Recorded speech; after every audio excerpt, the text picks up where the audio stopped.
All right, we will jump right in today. So I wanted to give a little bit of background information on COG and the TMDL program before we get into the presentations. COG is a voluntary association of local governments with over 250 members. We assist our members in planning for common needs and cooperating for mutual benefit.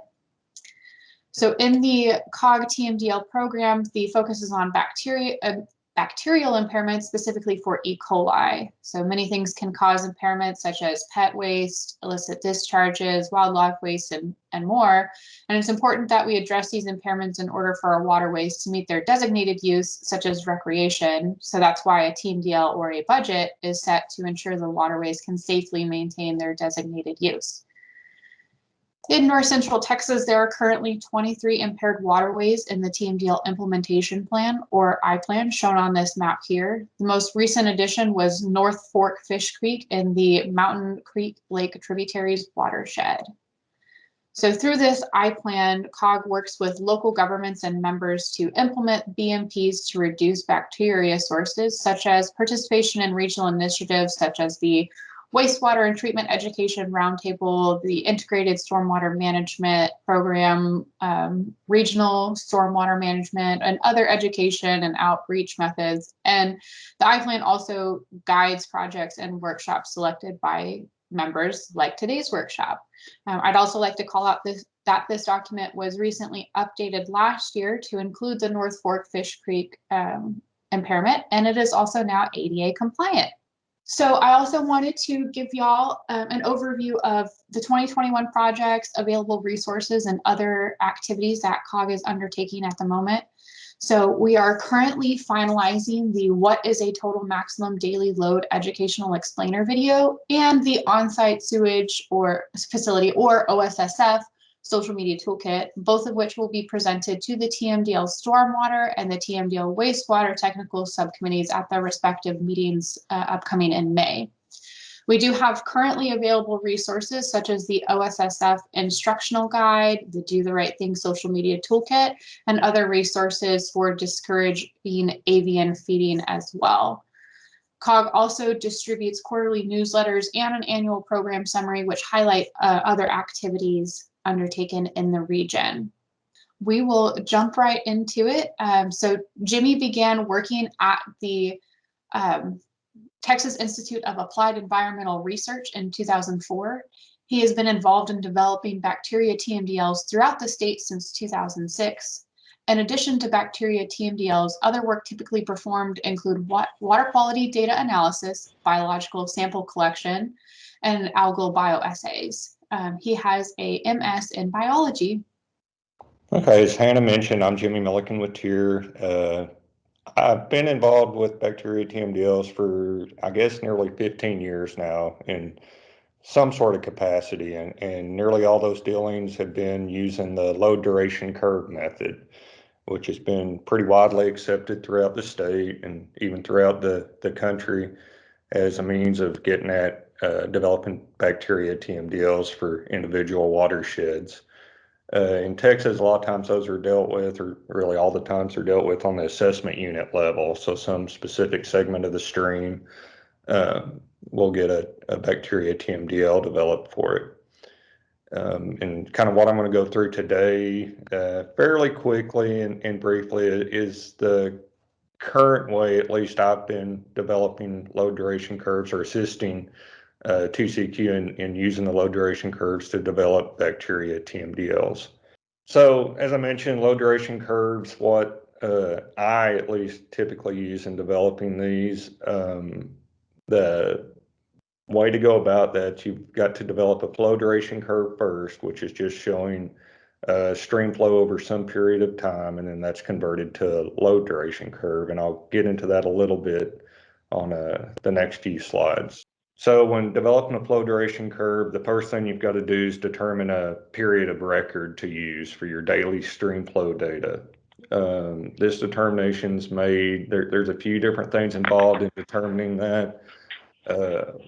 One of the most important is to capture variations in climate, namely precipitation throughout different years.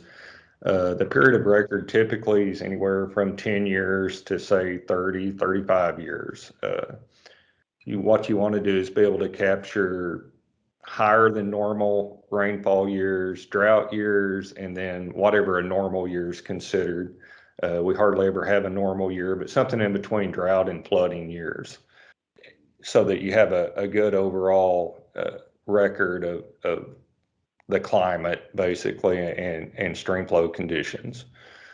Another determining factor on your period of record is it really has to do more with places like maybe in the DFW area and other urbanized areas where urbanization's occurring rapidly.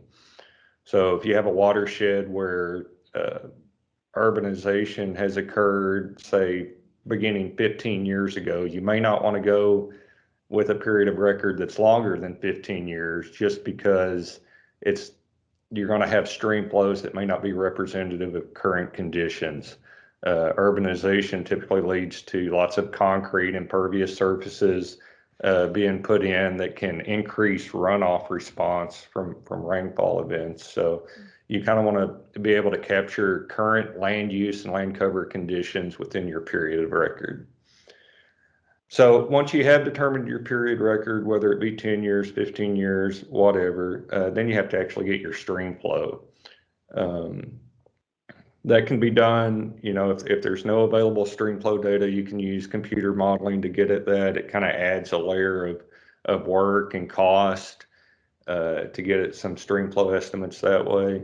Oftentimes, you'll use a USGS gauge, which is hopefully located within the watershed.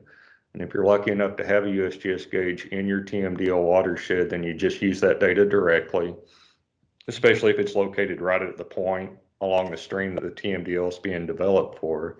But oftentimes, watersheds will not have a USGS gauge or any other type of gauging station with stream flow data.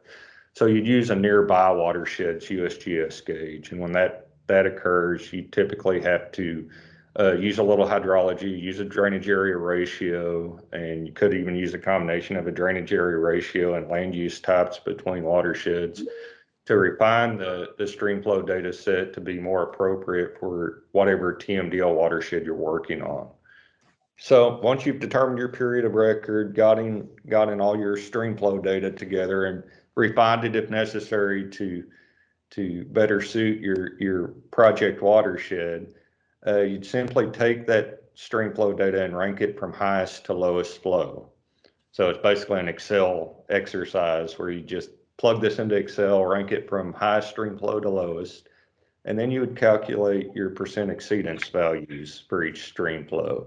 And I've kind of lined out there how to do that. You would just, once you have it ranked highest to lowest, you would actually put in the ranks 1, 2, 3, 4, with 1 being the highest flow and whatever number being the lowest flow, usually something like 7,000, depending on how many years of data you're using. And that would give you a percent exceedance for each daily stream flow record. And then once you've done that, you can simply just plot it on a log scale to get at your flow duration curve, which is the next slide. And this is a typical flow duration curve for, maybe a small stream somewhere. I'm not sure where I got this example from. It may be one that I did in the Houston area. But you'll notice on your percent exceedance values on the bottom, it goes from 0 to 100%, with the lower percent exceedances being the higher flows. And then on the y-axis, we have our flow in CFS. And you'll notice once you approach about 90%, the curve levels out, and that's likely due to some sort of small wastewater treatment facility there. And during base flow conditions where the stream may have not even been flowing that time, but there was a discharge on it to kind of keep a steady state flow condition from 90 to 100%. So this is a pretty typical curve. So once you've developed your flow duration curve, you can move on to the load duration curve, which is just converting the flow duration curve to their flow to a loading to get at the load duration curve. And the way you do that, you've pretty much already got all your values you need. You just have to convert them. by multiplying by the criterion, which in this example, we're using the E. coli criterion of 126 colony forming units per 100 mils. If this was a tidally influenced stream or, high salinity stream, we'd be using Enterococcus, and that would be 35 CFU. But assuming this is freshwater, we go with the 126 and then multiply by a conversion factor to get it at colony forming units per day. And that would be the loading. And that would also be the way you calculate the actual TMDL itself. Then you just plot that data once you've converted it to get your load duration curve, which is the next slide. And you'll notice the curve looks the same as the flow duration curve, but we just have different units. On the y-axis, instead of flow, we have E. coli in billion colony forming units per day. We've gotten to where we convert that to billion rather than just colony forming units because it makes it a much more manageable number. When you're dealing with bacteria and using just colony forming units per day, you might have a 7, 8, 9-digit number. If you just go ahead and divide that by a billion, it's a little easier to look at and manage. And then on the bottom, instead of percent of days flow exceeded, we have percent of days loading exceeded. And basically this curve represents the allowable load of the geometric mean criterion that the watershed can handle. So at some point along that curve, whatever percent days loading exceeded is decided to be the TMDL for the watershed will be the actual TMDL at a specific point. And I'll talk about that more later.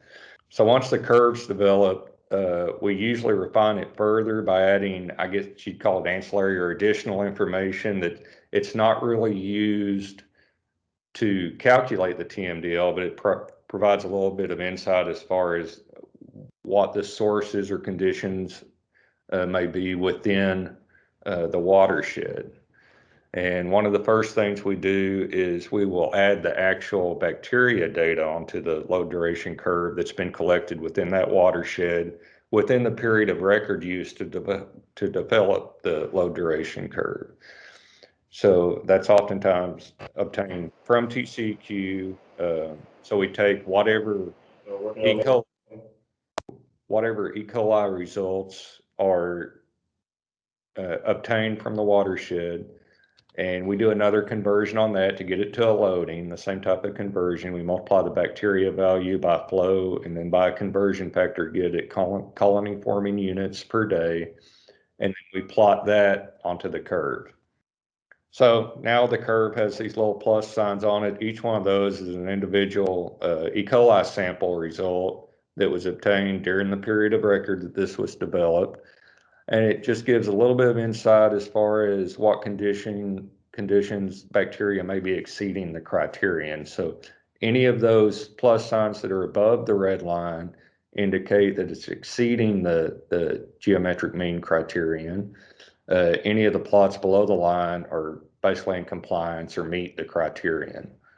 So then we continue to add things to the load duration curve really just for information purposes.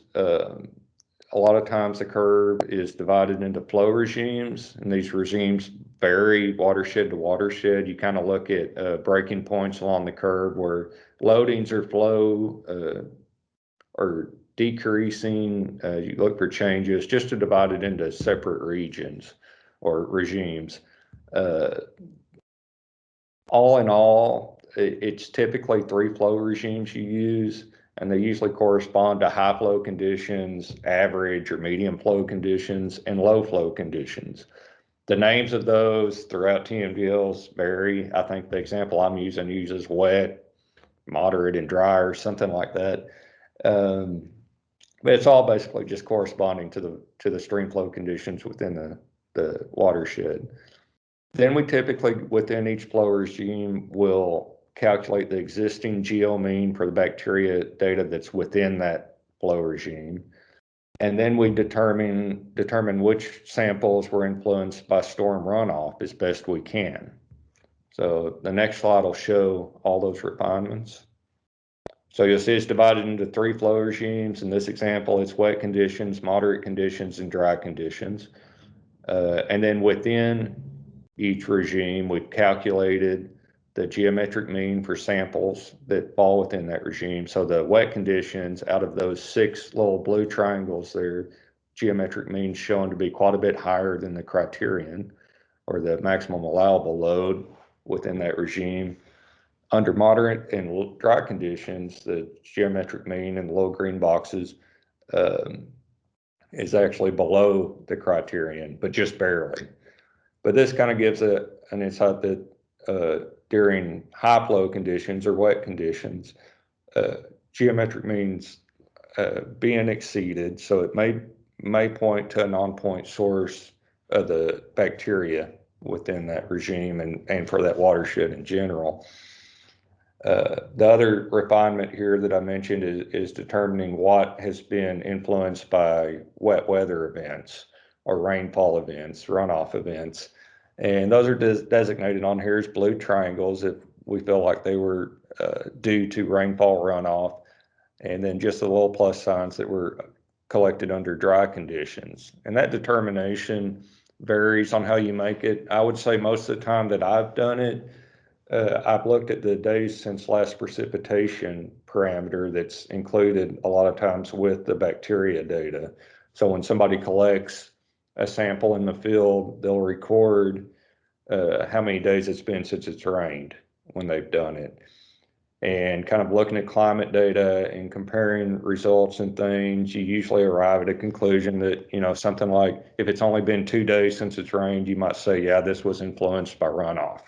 Might be 1 day, maybe less than a day. It just kind of depends on the watershed size, the type of land cover there, and some other things to kind of determine what you're going to designate as wet weather versus non-wet weather events. But again, it just kind of provides some extra information. It's not really used in developing the TMDL overall. It's just kind of looking for potential sources of the E. coli loadings. So next slide. So once you've developed that, in a way, you've already developed the TMDL once you've done the load duration curve, if you know at what point on the curve is going to actually represent the TMDL. And then you go from having the complete TMDL to allocating out loadings from the total amount to individual categories within the TMDL. So, and I think Hannah mentioned this a little bit in her presentation. TMDL just basically allocates pollutant loads among regulated and non-regulated sources, and it represents the maximum amount of pollutant load in a water body can receive without violating the water quality standards. So this is your typical Tmdl equation. Tmdl equals the waste load allocation plus the load allocation plus the future growth plus margin of safety. Now the waste load allocation is dealing with regulated dischargers, things like wastewater treatment facilities and regulated storm. Load allocations are dealing with the unregulated sources. Future growth is just a way of getting at, you know, trying to be sure you've got enough allocated to compensate for any future growth that occurs within the watershed. So something, you know, population growth will lead to higher wastewater usage, which leads to higher wastewater discharges. So you want to try and account for that. And then a margin of safety is included. So the equation can be expanded to contain each individual type of parameter that's being allocated for. So again, under the waste load allocation, we have that's designated for wastewater treatment facilities. And then we have the regulated or permitted stormwater dischargers. And a lot of times that's made up, especially in urbanized areas, by MS4 permit coverage areas, but it can also include construction and industrial stormwater permits. And then you have the LA component for the unregulated loadings, and that would be what is not under regulated stormwater within the watershed, so the LAUA. And then the LA trib, that's what we're calling it here, is the tributary loading or a loading coming from a tributary entering your project watershed that already has a TMDL. And once that happens, you're basically just using whatever TMDL has been developed for that tributary and plugging it into your Tmdl equation. And then again, the future growth component to account for population growth and higher wastewater discharges in the future, and the margin of safety. So again, the TMDL calculations done the way that we calculate the load duration curve loadings. It's just the criterion, which in this case is 126, times the median flow value for whatever flow regime you're using as the basis of the TMDL. So in the example, we had 0 to 30% representing wet conditions. So if that was going to be used as the regime for the TMDL, you use the median value of that, which would be 15%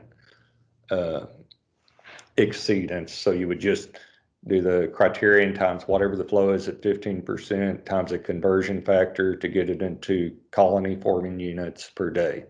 So the margin of safety component, that was the last component on the Tmdl equation.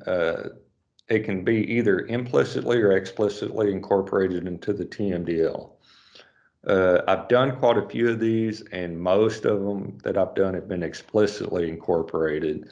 I have done at least a few that used implicit margin of safety, and the way that's implied is, as I've got it there, using conservative model assumptions. So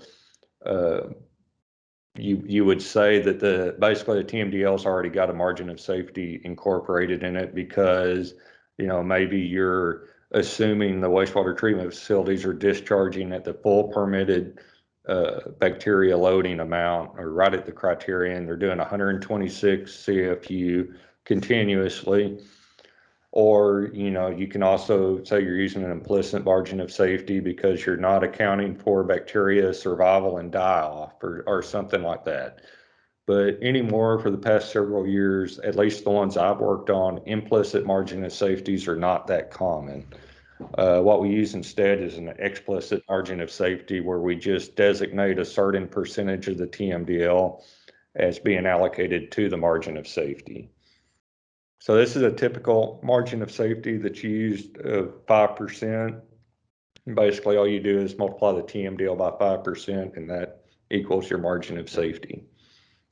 So for the wastewater treatment facility portion, you multiply the target value times the maximum or the full permitted flow of the wastewater treatment facility by a conversion factor. Now, the target varies depending on the watershed you're dealing with and the area it's dealing with. Of course, for E. coli, if you went with the criterion, it'd be 126, but it seems like more and more wastewater treatment facilities are having a target of 63, or half the criteria. And that's not something that I'm really involved with as far as deciding. It's usually on a watershed by watershed basis.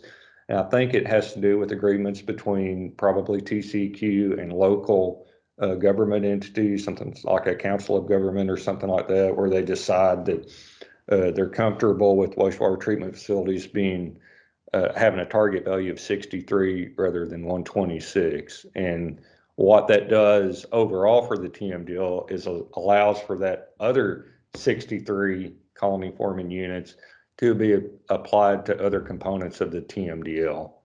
So the future growth component, there's different ways of getting at this, but it largely just has to do with determining what the population increase is going to be within whatever your project watershed is. And a lot of times we get that information from local entities, such as councils of governments, or we get from the Texas Water Development Board or something like that. So we come up with a percent increase over some period of time, maybe through the year 2040, 2050.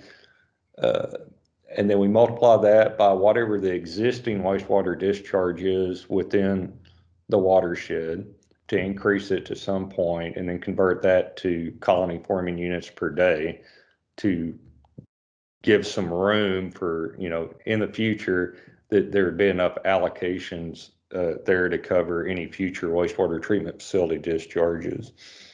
I've had quite a few where we've added in future growth when there were no existing wastewater treatment facility dischargers. And the way you go about that is basically still taking the population increase and then applying some acceptable wastewater usage per individual for that. So if you have a population increase of 1,000 people and you say they use 100 gallons per day wastewater, you just multiply those together and come up with your future growth component. So for regulated storm loads, this is things like MS4 coverage areas, industrial stormwater permits, MSGP permits, things like that. The way you calculate that's just subtract out from the TMDL whatever you've calculated the wastewater treatment facility loadings to be, minus the future growth, minus the margin of safety, times the fractional proportion of the drainage area under jurisdiction of stormwater permits. For MS4s, a lot of times, depending on if they're phase 1 or phase 2 MS4s, you have to go about and see within the watershed how big of an area or how much of the area is covered under those types of permits. For the industrial stuff, you may have to actually look at their permit or what their permitted area is specifically, which is usually a matter of just a few acres or so, and add that into your overall watershed coverage area. So you're just multiplying, if it's 50% covered by MS4 permits and other stormwater permits, you just multiply 50% times that TMDL minus wastewater future growth and margin of safety allocations. The pollutant load allocation calculations, this is the non-regulated portion. If you have a stream entering your project watershed that already has a TMDL, you have to take its TMDL into account. It's already calculated for you, but you do have to include it into your overall TMDL calculations. And then we have that other unregulated loadings within the assessment unit, the LAAU, and it's calculated similar to the way the stormwater allocations are calculated by just subtracting out all the wastewater treatment facility loadings, stormwater loadings, regulated stormwater loadings, the tributary loadings, future growth, and margin of safety, and that will give you what's covered under the non-permitted stormwater areas. Questions? Thanks, Jimmy. It looks like I have a few questions in the chat. So we'll start with Joetta Daly's question. Do you remove no flow days from the flow duration curve? Not really. I mean, there's some that curve showed where we had no flow days. We do have them, and I have developed TMDLs that have 0 flow days. So basically, if that occurs at the 90% exceedance, you'll see that curve just drop off to 0. Most of the time on these for the past several years, the area of concern on the curves is in the high flow areas. So kind of don't want to say it doesn't matter, but what's happening down during low flow conditions, a lot of times that's not ever even used in the TMDL. We're usually looking at just high flow conditions. Awesome, thanks. And then I have a comment, interesting data there. I'm surprised that wet conditions have higher concentrations, where I would think total volume would make the bacteria diluted, and that's from Cody Cash. Okay. Well, I think, if you look at how it's calculated on these, and I see what you're saying, like diluting it down with more water would cause it, but the way that the loading's actually calculated, you're taking the bacteria concentration times whatever the flow is, times the criterion, so it keeps it kind of steady. It's the actual bacteria value, if it's ever over 126, regardless of the flow, it's going to be above that criterion line. All right, thank you. And then we have a question from Faith Hambleton. Are the WLA, looks like stormwater loadings, incorporated into the MS4 permits either qualitative or quantitatively? That's one that I'm not going to know about. I know very little about the MS4 permits. The only time I really use them is in situations like this where we're just looking at what area they're covered under. I don't know if any of the waste load allocations are ever put into the MS4 permits or not. I'm thinking they're not. but that's pretty much a guess. And that may be a question for our next presenter that we'll get to as well. Okay, from Julie Winchell at Cleburne, if a MSGP is within a permitted MS4, would you count its loading or just attribute its loading as part of the overall MS4? I believe, or at least the way that I would do it, I'm not sure what TCEQ would do with it after I've sent it off to them, but I believe that would just be in general included under that MS4 area. As far as the individual permit for the MSGP, I don't know how they handle that. That would get into the regulatory side of things. Awesome. It looks like Tim Cawthorn responded, said it's included in the MS4 area for that. Okay, and then what is a typical period of record? Is 5 years sufficient or more? It's really dependent on the watershed. 5 years would be for the ones I've worked on anyway. I don't think TCEQ would want to use only 5 years. I think the lowest I've ever used is 10 years. And again, some of that depends on the watershed itself. If you're having lots of land use changes, say within the last 5 years, perhaps that would work. But 5 years is a pretty short time period, unless, over 5 years you had, a year or two of flooding, a year of drought, and then the rest being normal years. But it would be hard to capture a good overall stream flow conditions just based on 5. I would think, and again, if this is something that's being done in support of what TCEQ is doing for a TMDL, it would kind of be more their call on that than an individual contractor's call. But I would think a minimum of 10 is what I've used in the past, and that's pretty low number. More common, I'd say, would be 15 to 20 years. Okay, next question. For the calculation of LAAU, what do you use the TMDL of the nearest segment? For the LAAU, that's going to be, you're going to be using the TMDL of your project segment.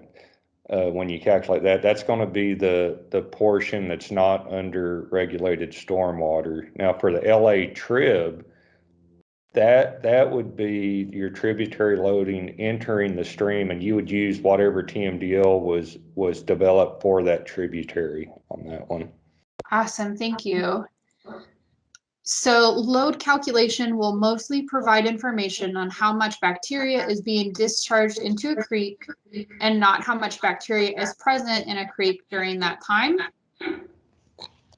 Yeah, really the load calculation is based on stream flow, and it is not associated with the actual whatever bacteria concentrations are being seen in the stream. It's really just based on the stream flow itself and whatever criteria you're using, which is for E. coli is going to be 126. What is with future growth multiplier? Shouldn't the TMDL be an absolute number and not fluctuate based on population? Otherwise, we're just always increasing the allowable bacteria. Yeah, you're not really increasing the TMDL by adding in the future growth. The TMDL is just based on that whatever stream flow exceedance or loading exceedance you pick. So you kind of start off with the TMDL, and then out of the TMDL, you allocate out these different components, one of which is future growth. So the TMDL itself doesn't increase because of future growth.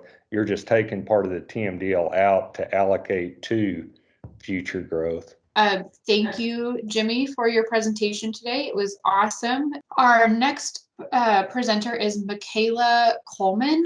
She has been with TCEQ since February of 2019. She is an environmental permit specialist in the Stormwater Team within the Water Quality Division. She is responsible for reviewing stormwater management programs and annual reports, as well as drafting individual stormwater discharge permits under the Texas Pollutant Discharge Elimination System. Macayla earned her BS degree in biology from the University of Arkansas in 2016, her MS in environmental science at Indiana University Bloomington in 2018, and her Master of Public Affairs at Indiana University Bloomington in 2018. Her experience includes conducting rapid bioassessments on rivers and streams in Texas and Indiana, as well as collecting and analyzing water quality samples as part of the National Clean Lakes program while pursuing her graduate degrees. I do want to circle back before I get started about the question that Faith submitted. This presentation, I believe, should answer that question. If not, I'm happy to talk more about it during the Q&A afterward. So this presentation is going to focus on those requirements that come from impaired water bodies or total maximum daily loads within MS4 permitting. So first, we'll just talk about what the MS4 permits have for requirements. Then we'll go into detail about the Texas integrated report and what MS4s need to do with that. I'll give a brief overview of the requirements within MS4 permits for water bodies that are impaired, and then the requirements for water bodies that have an approved TMDL. We'll talk briefly about the annual report requirements related to impaired water bodies and TMDLs, and then I'll leave you with some resources and contact information. So our phase 1, the larger cities, the big MS4s, and our phase 2, or smaller cities and MS4s, the permits include nearly identical requirements to address impaired water bodies, and that's due to the way we've worked with EPA to have consistency across our MS4 permits to address impaired water bodies and TMDLs across the state. So in MS4 permits, where we say an impaired water body, we're referring to water bodies that have been identified on the latest TCEQ and EPA approved Texas Integrated Report Index of Water Quality Impairment. And on our web pages, there are a few different names for that. So what you're looking for is the integrated report that identifies both impaired waters and TMDL waters, and you want it to be the latest EPA approved integrated report. So currently the Texas integrated report that's most recently approved is the 2021. So it's going to identify those water bodies that are on the 305B and 303D list of the Federal Clean Water Act. So this 2020 list was adopted by the Commission in March of 2020, and it was approved by EPA in May of 2020. So here's kind of a snapshot of what the introduction of that integrated report looks like. So each year our MS4s are required to evaluate the status of their receiving water bodies to see if they've been assigned a category 4 impairment. So if an MS4's water body has been assigned a category 4A, that means there's a TMDL requirement. So all TMDLs have been completed and approved by the EPA. If there's a category 5, that means the water body is impaired, and so those impaired water bodies requirements are going to apply to the MS4. So within 2 years following the approval date of a newly listed water body, so if an MS4 goes to check and sees, oh, our water body's been listed as impaired, then they're going to have 2 years to implement the requirements from their permit to address the impaired water bodies. So when determining what requirements are going to apply, we have this graphic for you.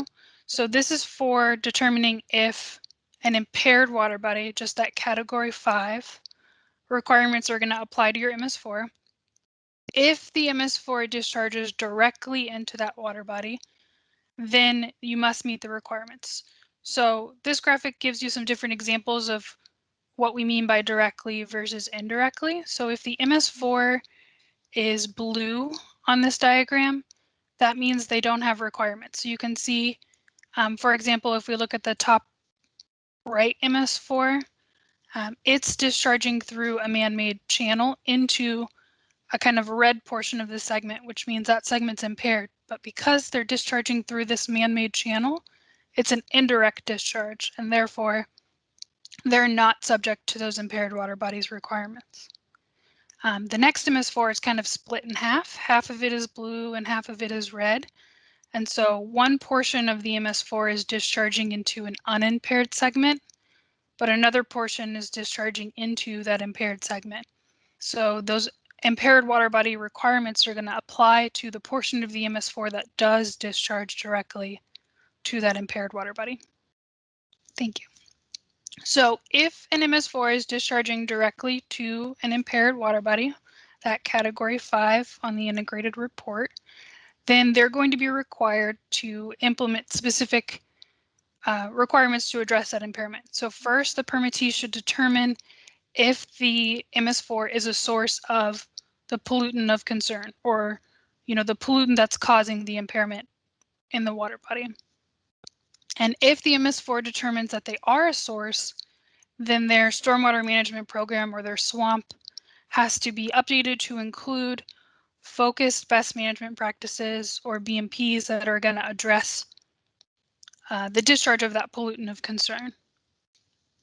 So when the pollutant of concern for a water body is bacteria, which is pretty common in the state of Texas, that's the majority of our impaired water bodies are for bacteria, the MS4 is considered a source. So right off the bat, you know, okay, the water body is impaired for bacteria, the MS4 is a source, so you need to identify potential significant sources within the MS4 to address with those best management practices. And then you're going to develop and implement focused best management practices for those sources. So the permit specifically points out some sources that the MS4 should address, which include, the sanitary sewer system, animal sources within the MS4, illicit discharge and dumping, on-site sewage facilities, and then residential education. So those 5 items should be addressed by any MS4 discharging directly to a water body with the pollutant of concern being bacteria. Okay, so now we're going to switch gears and we're going to focus on requirements when the water body has an approved TMDL. So that's that category 4A in the integrated report. And in this case, whenever there's a TMDL requirement, it's going to cause the MS4 to have to meet those requirements if they discharge directly or indirectly. So in both cases, if they're discharging to an impaired water body that has a TMDL, they're going to be required to implement those additional requirements in the MS4 permit. So it's the same diagram again, but it's slightly different this time. We're looking at it as more of a watershed. So the larger purple area is a TMDL watershed, and then there's a smaller green sub-watershed that in this example doesn't have a TMDL. So you can see every single MS4 that's within the purple area is going to have those requirements to address the TMDL, because they're going to be discharging both directly and indirectly just by being in the watershed. So if an MS4 is either partially or wholly within the watershed of a TMDL, they're going to have to implement those TMDL requirements within their MS4. And so then in the smaller kind of sub-watershed we have drawn out here, those MS4s are blue, so they're not discharging to a TMDL, and so they won't have those same TMDL requirements through their MS4 permit. So when an MS4 is discharging to a TMDL, they're going to have to include in their SWAMP and annual report information on the targeted controls they're going to be using, what they're implementing to focus their efforts on those pollutants of concerns for the TMDL. They're also going to have to include measurable goals for each of those controls. There's a requirement to identify a benchmark for the pollutant of concern, and then to monitor and assess progress toward that benchmark. And we'll go into each of these in just a little bit more detail. So to focus on the targeted controls and measurable goals, This is just kind of a little hypothetical example. So in this example, the city of Smalltown, Texas is discharging to a TMDL for bacteria. And animals have been identified as a contributor of bacteria in the watershed. And the city also knows that they want to increase the knowledge of their citizens about stormwater pollution. So based on that information, the city is going to create targeted controls to address the animals, since we've identified them as a source, and then also to address the knowledge of its citizens. So one targeted control the city might implement could be pet waste station campaigns in their public parks.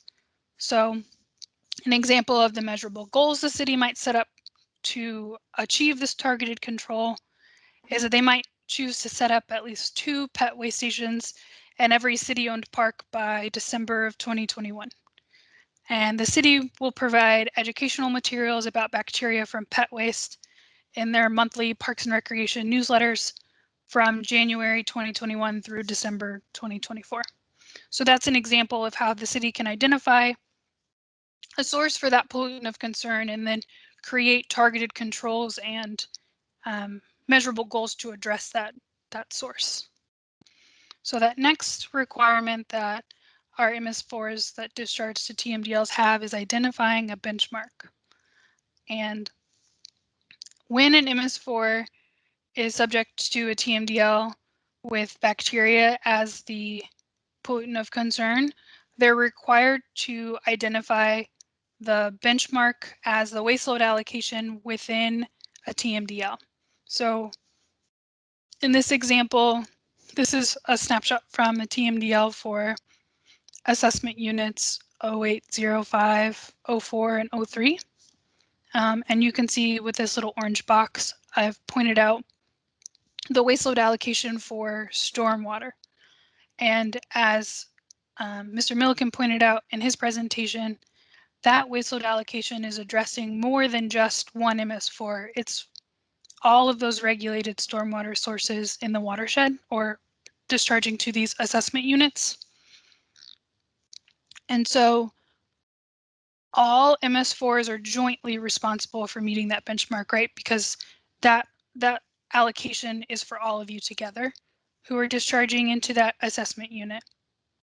And so MS4s have the option of working together to develop their monitoring and assessment plan. Alternatively, MS4s also have the option to take that waste load allocation and kind of separate themselves out and determine, a sub value that addresses just themselves. So if our MS4s choose to follow that route, in their stormwater management program, they should clearly define how they're taking this approach. How did they calculate this sub benchmark value? And how will that still support that aggregate waste load allocation that accounts for all the other stormwater sources discharging to those assessment units?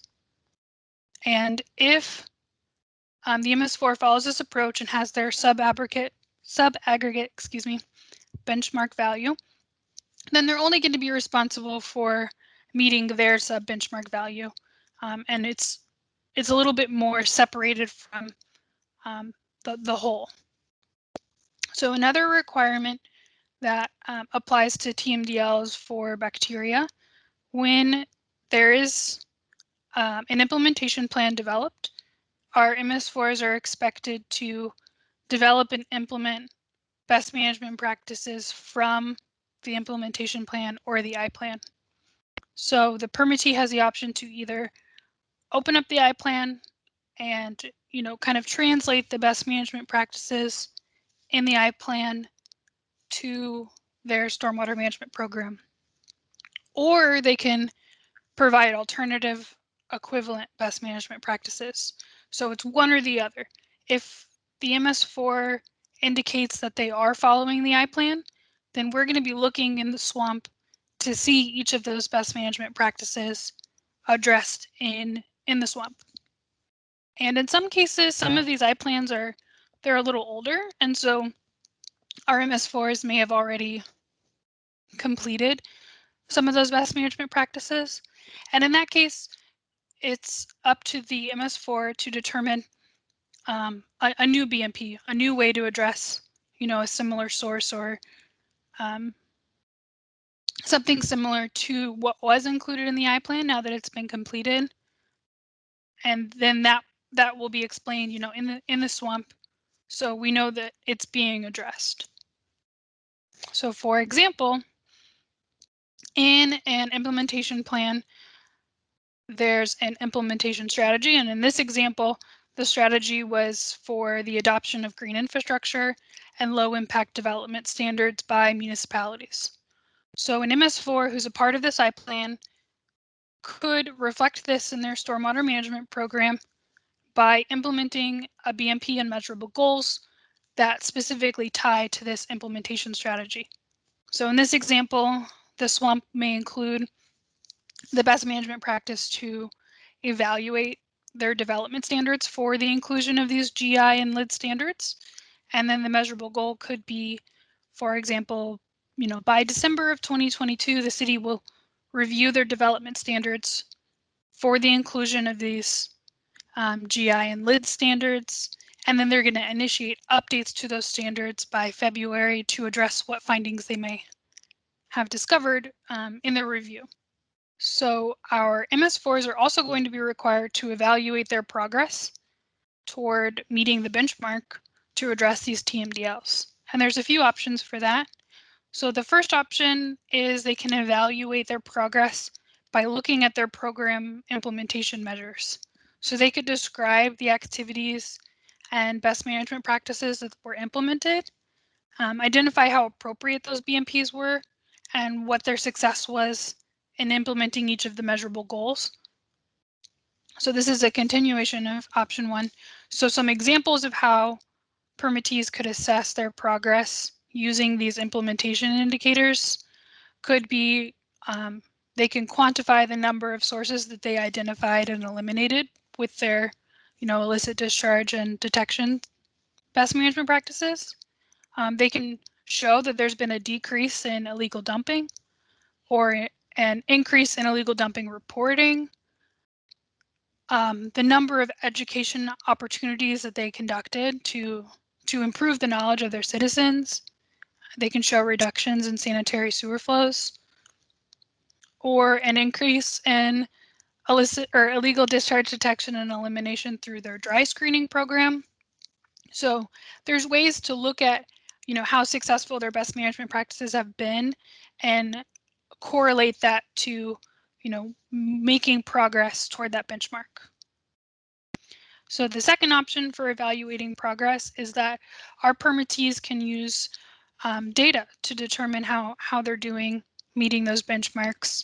It can be using available data for segments and assessment units from, some reliable source, or they could propose a different approach. They could conduct their own additional in-stream or outfall monitoring, or they could use data from TCEQ, local river authorities, or partnerships with other local groups. So whatever the MS4 decides, it should be identified in their stormwater management program and then approved by us. So if the MS4 doesn't see that they haven't made any progress toward the benchmark by the end of the third year of their permit term, then they have to take a few steps. So first, they're going to try and identify some alternative best management programs since, they haven't seen progress. Maybe the BMPs chosen aren't the best ones. Or they could develop a new approach and identify, the most significant sources of this pollutant of concern and focus different or better best management practices to address those. And it could include information that you've identified issues causing this pollutant or identified issues for the source of this pollutant of concern that really go beyond the MS4's control. And then, of course, any of these updates should be included in the stormwater management program and subsequent annual reports to continue evaluating new progress toward the benchmark once you've implemented changes. So all MS4s are required to submit annual reports. And in those annual reports, they have to include information on how you're complying with the impaired water bodies requirements, which includes providing the results of sampling if you've conducted any. You're required to identify any newly listed water bodies. So as I said at the beginning, annually MS4 should be checking the latest integrated report to see if their receiving water bodies have been newly listed. And you would identify that in the annual report. And then you're going to report your progress toward achieving the benchmark if you have the TMDL. And we went over those different ways that you could report that progress, whether it's, describing the success of your best management practices or conducting sampling. And then you're going to include an analysis of how your selected BMPs are effective at contributing to achieving your benchmark. And so just to wrap up, here's our contact information. Rebecca Vielba is the team leader for the Stormwater Team. And under the Stormwater Team umbrella, my fellow permit writers are Dan Siebeneicher, myself, Alyssa Cook, and Dante Fichetti. You'll notice some of you who are familiar with the Stormwater Team, we're missing Hannah Nielsen. She's been, the big MS4 coordinator for our team, and she has decided to move on within the agency, and she's going to be working with another team, so she's no longer with us. And then we also have a stormwater processing center, so they're focused a little bit more on customers for our construction and industrial permits. But Ursula and Joseph work in the stormwater processing center, and they're a great resource if you have questions about those permits. And then of course our phone numbers and emails are available on this slide as well. And then we wanted to leave you with a few resources. So this is a link to the most recent approved Texas Integrated Report and a link to our webpage that has a list of all of our segments with approved TMDLs, the national menu of best management practices on EPA's webpage. And then of course we have a small business and local government assistance group with TCEQ that has a lot of really great resources for our stormwater permittees. They also develop the annual report forms and some other stuff like that for us. And so a lot of our phase 2 smaller MS4s are probably familiar with them. So that's a link to their resources. Awesome. Thank you so much, Michaela. I will pause here if anyone has any questions. It looks like you did answer Faith's question that she had in the chat earlier, but if anyone has, oh, it looks like I have one here from David Cowan. Can MS4s use CWA 319 funds to help meet requirements? That's a great question, David. I'm not sure. There's not any kind of prohibition from our program that would prevent you from seeking funds to assist you. I'm not as familiar with the Clean Water Act 319 funds though. That's probably a better question for EPA or yeah, whoever might be behind those. Looks like Faith had responded to that only if BMPs are above and beyond what is in the MS4 permit. And then we have another one from Jessica saying that they cannot be used to meet the MS4 requirements. So awesome. Thank you all for answering that question. And then I have another one. It sounds like MS4s can use the waste load allocations from I-plans to assist in creating TMDL programming. Is that accurate? Right, that's right. So our MS4s, especially if the TMDL is for bacteria, they are required to use that waste load allocation as the benchmark or create a sub-aggregate from that waste load allocation. So there's a couple options, but the waste load allocation should be identified in an MS4 stormwater management program as the benchmark. Sure. I'm assuming that the answer to this question is yes, but I just thought that I would clarify. So you stated that if there is a new impairment or a TMDL for a water body that we should reference that in our annual report, correct? Correct. And so should we then also include that in as like a revision to a stormwater management plan to include if a new TMDL is added?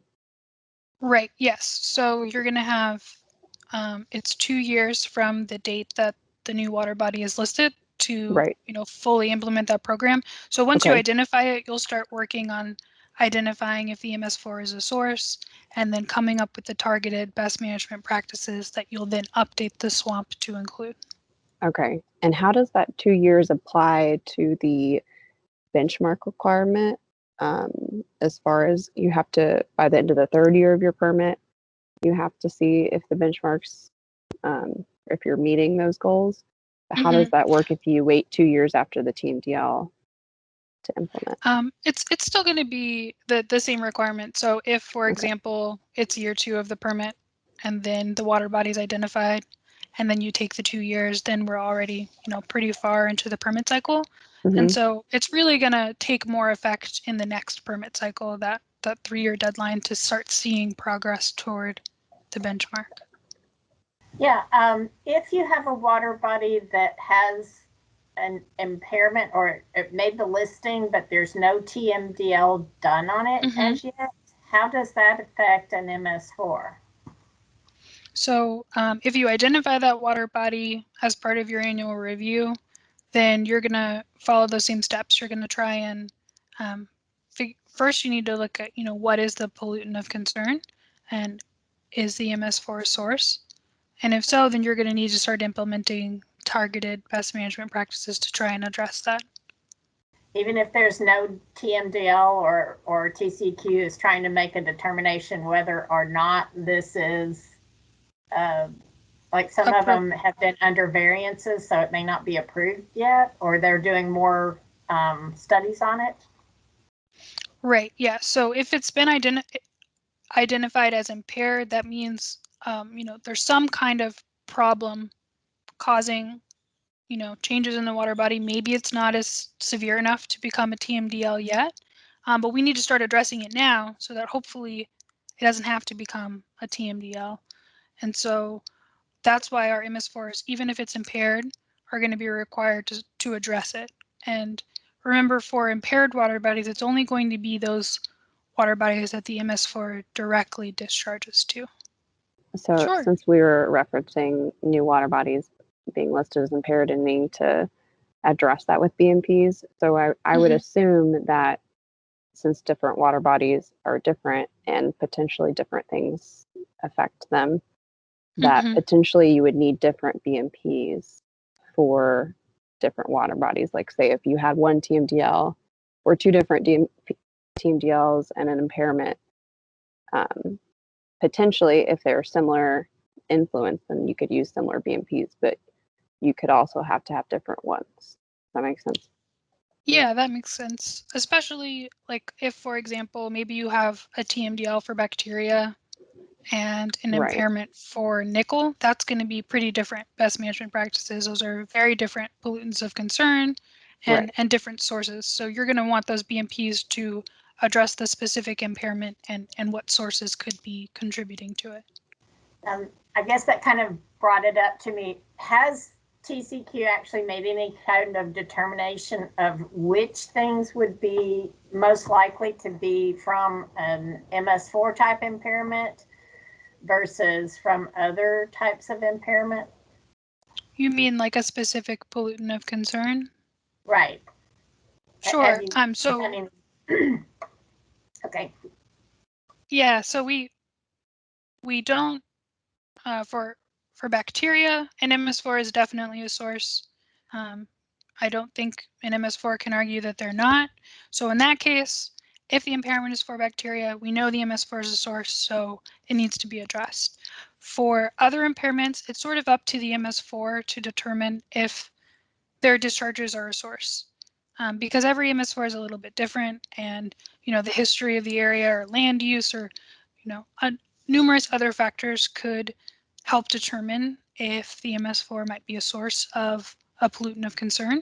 And so it's sort of individualized. Each MS4 is going to have to determine if they believe their MS4 is a source of that pollutant of concern.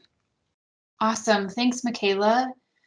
That contact information that was on the previous slide will also be included in our follow-up email as well.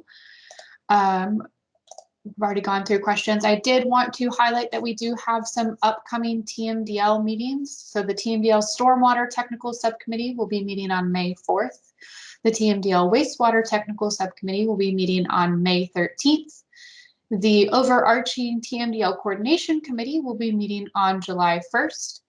And then the Wastewater and Treatment Education Roundtable will be meeting on July 8th. And then the Upper Trinity River Basin Coordinating Committee meeting will be held on August 17th. Please note that that is a new date. It was previously scheduled for August 10th, but he rescheduled due to the EPA Region 6 Stormwater Conference that is in New Orleans. And hearing no other questions and seeing no other hands raised, this workshop is now adjourned. Thank you all again for joining us today.